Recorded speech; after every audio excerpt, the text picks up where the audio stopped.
What's up everybody?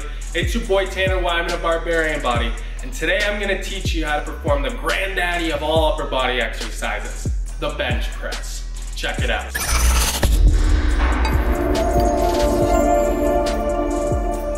So the first thing that you're going to do when you're coming up to a bench press is obviously make sure that you have the proper amount of weight. Once you've established that, you want to start light, warm yourself up, because there's nothing worse than getting injury on the bench press, because typically those are sustained in your shoulder area and those injuries are very hard to bounce back from. So we've approached our bench here.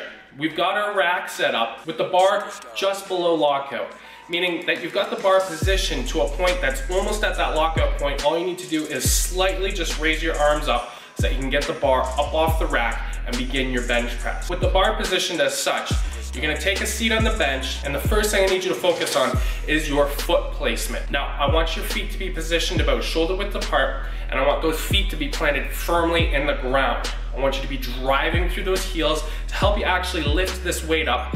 But the number one thing I don't want you to do is actually have those hips lift off of the bench. I want you to keep those planted.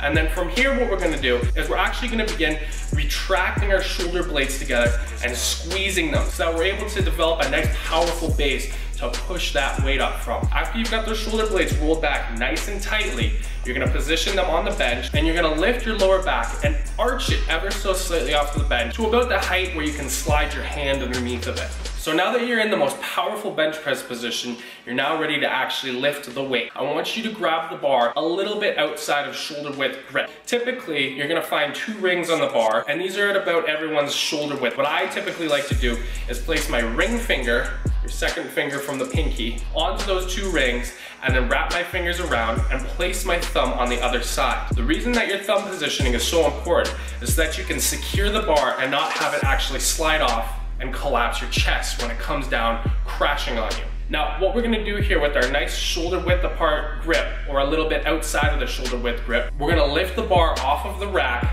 remembering to keep those shoulder blades nice and squeezed together, that back arch and those heels driven into the ground, butt planted, and we're gonna begin slowly lowering the bar down towards about our nipple line. You never wanna be lowering the weight down to neck level, up high on your pecs. You always want to ensure that that weight is coming down at nipple level so that you're engaging a lot of your middle and lower chest, and also so that you can prevent yourself from decapitating yourself with a bench press. Now, an important thing to take into account here is that you're not just dropping the weight down as fast as you can. That's called the negative portion of the lift. And it's actually a very important part of your lift that's gonna help you develop more strength and develop more muscle mass. So I want you to treat it as part of the lift. And you're using your chest muscles to slowly lower the weight down as soon as it just touches your chest, and then you're pressing the weight back up and getting it to a lockout, and then bringing it right back down. And the one thing I want you to keep concentrated on the whole time you're performing this are that your elbows aren't flared completely out. Your arms should not have a perfect 90-degree angle here. Rather, what it should have is about a 45-degree angle, because when it's up here at the 90-degree angle, you're incorporating a lot of shoulders. When you bring it down to the 45-degree angle, you're gonna have a better time focusing on that chest, and those triceps are gonna be engaged a lot more as well. The final point that I need to make, and I can't even overemphasize this one enough, if you're lifting heavy weight, always wanna have a spotter. If you're going for any type of max lift, or if you're lifting between 75 and 80% of your max lift, you always wanna have a spotter, just in case you're unable to get that last rep and you don't end up looking like the guy that's dropping half of his plates off one side of the bar and then tilting it over and dropping the other side on the other bar. Or worse, you either injure yourself from tearing a rotator cuff, or you drop the weight on your chest, crush your rib cage, or completely decapitate yourself. And there you guys go. That's how to perform the proper bench press. I wish you all luck on International Chest Day, aka International Bench Press Day, aka Mondays, and incorporate these moves into your next bench press lift.